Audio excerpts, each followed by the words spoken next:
Hey everybody, Justin with Brown Cap Farms here.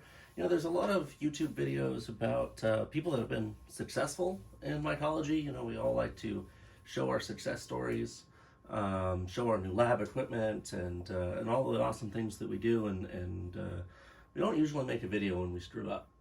But honestly, the failures are more educational. So, in the spirit of trying to help you screw up less than I've screwed up, let's show some failures.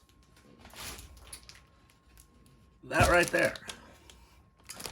You take a look at this. You've got some white mycelium around it. It looks like our culture, but of course, after a few days with exposure to air, suddenly we get some nice dark green. This is probably trichoderma. Might be aspergillus. It's towards the blacker side, but probably trichoderma. And this was going to be a shiitake block. So now this is a waste product.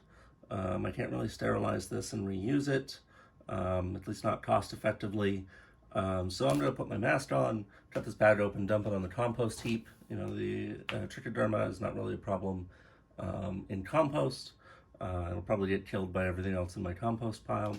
But this is not an isolated case, okay? I didn't lose one bag. Bag cost me about $3-4 to make total. I didn't lose one. I inoculate basically every day with bags, and that way I've always got a cycle going. So this is a bag that's a couple days younger, and you can see lighter green. That's what makes me think trichoderma, and more of that white mycelium that looks at least like our shiitake grown. Keep going though, going backwards. Another day younger, less green, more white. And if you go to one that was just inoculated about 4 days ago, let me peel the label off so you can see, this looks normal. Okay, our injection site's right here. There was a piece of tape over it to seal that hole and keep it clean, but our injection site's right here. We've got nice, strong, radial growth. Looks like shiitake mycelium, which is what we inoculated with, but it's not. Here in a couple days, this badge's gonna look just like the others, and behind me, there's about 20 more of them. So I've lost 20, 25 bags. But more than that, all of my liquid cultures here, this is all from the same dish. This was all inoculated the same day. And this is what's been making these bags. So these are lost too. If I go back to the petri dish that I inoculated it from, that's probably my source. So what'll happen, unfortunately, is trichoderma and a lot of our molds grow a white mycelium, so it's hard to see.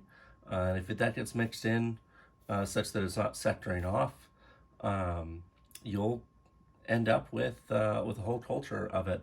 And what's sort of happened is I ended up putting that agar dish in cold storage when the mycelium reached the edges of the agar, and I'll bet if I take it out and wait a couple days, we'll start seeing those grain spores pop up. So I've probably got at least one generation of agar that's infected. I've got this generation of liquid culture that's infected, and this really tells me the importance. And I'm really glad that I keep a journal, and I've peeled all the labels off here, but every one of these is labeled with what it is and what its ancestor is.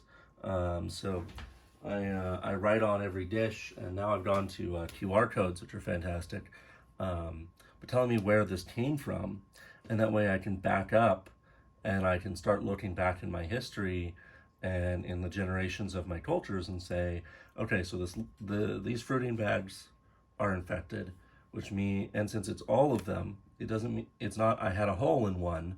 It's literally at the injection site, so my liquid culture has to be infected. So even though you can see here, this looks good, right? You've got what looks like mycelial strands, and this looks like our good culture. It's not. It's infected. It's probably mostly shiitake in there, but there's enough trichoderma to be a problem. You can see that here. If we can focus here in our syringe as well, there's some nice mycelial strands in there. So this is all infected. I'm going to go back to my agar. I'm going to let that incubate for a couple days at room temperature, see if I get spores out of it. If I don't, then it was just the liquid, and it was my failure in transferring it. If the agar is infected, then I can go back a generation as well, check if that one's infected, and go all the way back to my generation 0, which is the first isolate that I've done of this strain, and see what's wrong. And it might all be all the way back to my generation 0. I might have lost this strain, or have to transfer and clean that strain, which I'll do a video on if we end up doing that. Or I might have to, if I lost the strain, I might have to go back to a spore print, or get a commercial culture in for a little while to tide me over.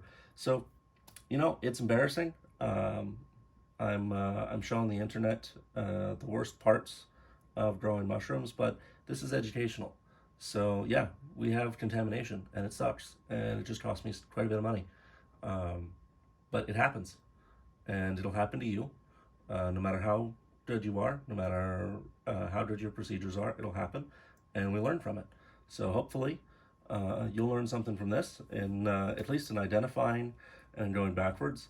And leave some comments. Thanks for watching.